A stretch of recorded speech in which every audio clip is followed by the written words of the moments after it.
பணம் இருக்கிறவங்கள ஒரு மாதிரி நடத்துவாங்க, பணம் இல்லாதவங்கள ஒரு மாதிரி நடத்துவாங்க. 2 பேர் குரூப்பாக இருக்கும்போது. ஓகே, இப்போ அதே குரூப்பில் 3rd மெம்பர் வரான்னு வச்சுக்கோங்களேன்.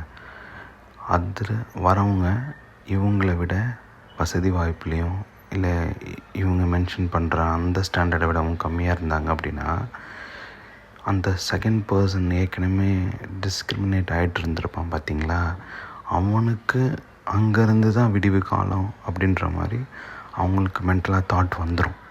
ஏன்னா ஃபஸ்ட்டு ஆள் இருக்கான் பாருங்க, அவனுக்கு யாராவது ஒருத்தவங்கள நமக்கு கீழே இருக்கிற மாதிரி காமிச்சிட்டே இருக்கணுன்றது அவனுக்கு ஆசை. இந்த செகண்ட் பார்ட்டிக்கு என்னென்னா, என்ன அவங்க நம்மளே காமிச்சிட்டே இருக்காங்களே, நம்ம மட்டும்தான் இப்படி இருக்கிறோமான்ற மாதிரி அவன் மைண்டில் ஓடிட்டுருக்கும்.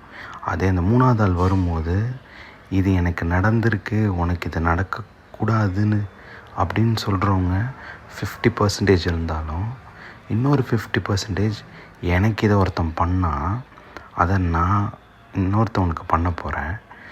இதில் ஹைலைட்டான விஷயம் என்ன அப்படின்னா, இவன் என்னை ஈக்குவலாக ட்ரீட் பண்ண மாட்டான்.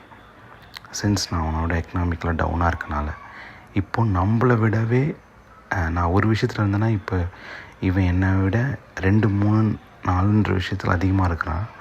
ஸோ இந்த செகண்ட் பார்ட்டிக்கு ஃபஸ்ட்டு பார்ட்டியோட நல்ல ஒரு இணக்கமும் க்ரியேட் ஆகி அவங்க 2 பேரும் சேர்ந்தே இந்த 3ஆவதாக ஜாயின் பண்ணுறால பண்ணிகிட்ருப்பாங்க.